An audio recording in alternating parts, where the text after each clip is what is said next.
Talking about power outages right now, collectively between United Illuminating and Eversource, we just topped 70,000. Of course, Eversource being the predominant provider, they've got 65,000 plus outages across the state. Joining us now, spokesperson Tricia Modifica. Tricia, good morning. Good to see you. How is everything on Eversource's end? A very busy morning. Good morning, Tim. Yes, very busy. As you can hear, the winds howling outside.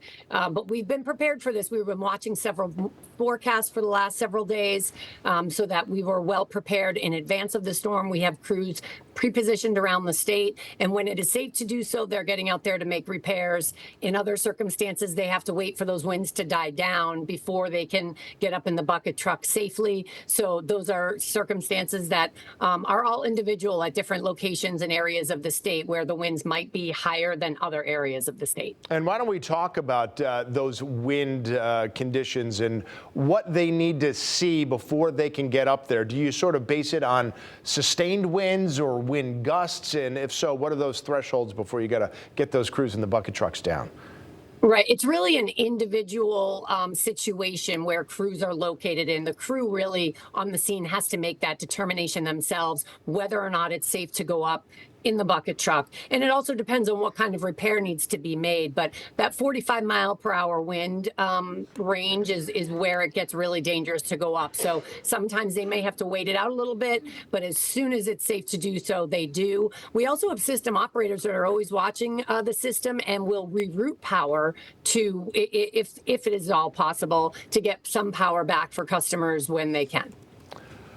We have, I think, more than a dozen cities and towns that each have more than 1,000 outages. So this is not exactly localized, although it looks like the southern part of the state's getting hit harder. What kind of challenge does that present in terms of getting crews into the right spots? And how many crews do you have out there in total?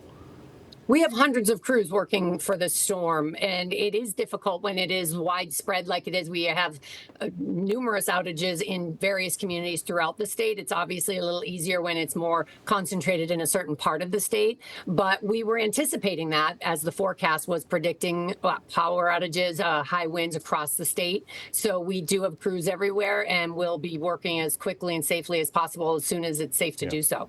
And while we were talking, I saw the numbers for Eversource went up to 68,000. That being said, they're not going up as quickly now as they were earlier. So hopefully we're starting to near the worst of this. But I am worried that whatever outages there are there, they're going to last for a while because of that wind problem, like you said. When do you guys expect that most of these people are going to be back online? It's really too early to determine that, Tim, because we are still taking on damage because we are still in the storm. As you mentioned, power outages were rapidly upticking earlier, and they seem to have slowed a little bit, but those high winds are expected at least for the next few hours. So we're anticipating taking on more damage and more outages. So it's just really too soon to give a time frame. Unfortunately, yes, but that is the nature of the business. Tricia Modifica, thank you so much for taking the time to join us this morning and just give people a little bit of a status update. We do appreciate it.